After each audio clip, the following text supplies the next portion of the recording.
Every day, the Fat Controller came to the station to catch his train. "Hello," he always said to Thomas. "Remember, don't be impatient, Thomas. You can never be as strong and fast as Gordon, but you can be a really useful engine.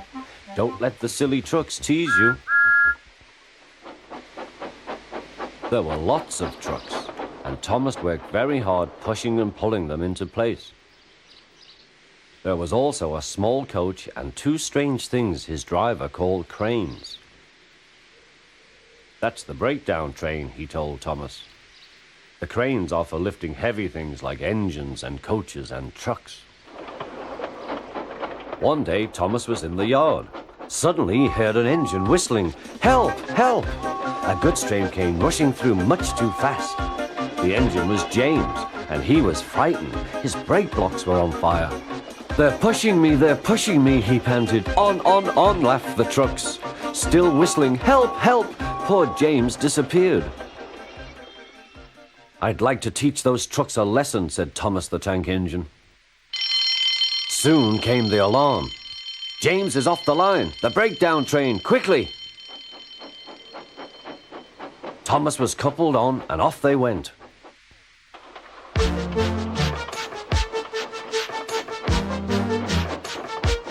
Thomas worked his hardest. "Hurry, hurry, hurry," he puffed. He wasn't pretending to be like Gordon. He really meant it.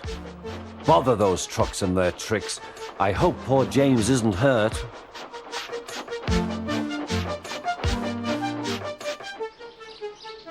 James's driver and fireman were feeling him all over to see if he was hurt. "Never mind, James," they said. "It wasn't your fault. It was those wooden brakes they gave you. We always said they were no good."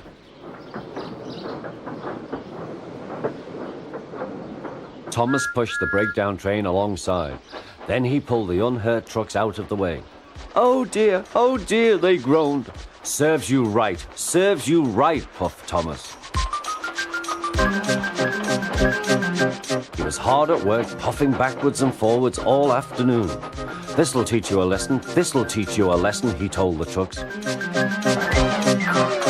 And they answered, yes it will.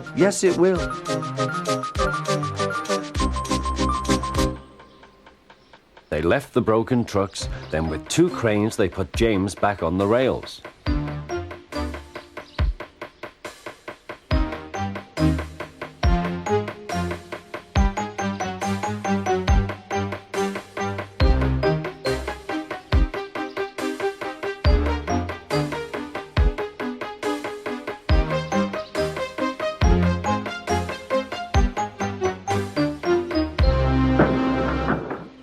He tried to move, but he couldn't, so Thomas helped him back to the shed.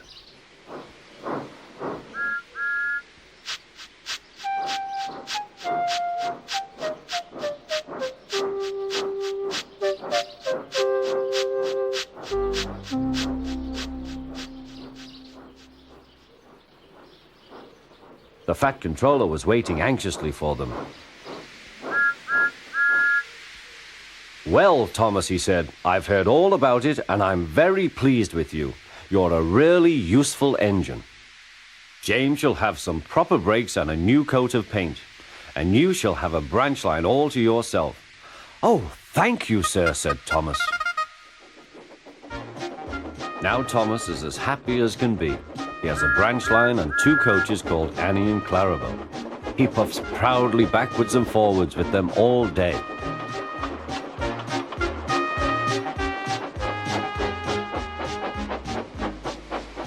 He is never lonely. Edward and Henry stop quite often and tell him the news. Gordon is always in a hurry, but never forgets to say poop poop, and Thomas always whistles peep peep in return.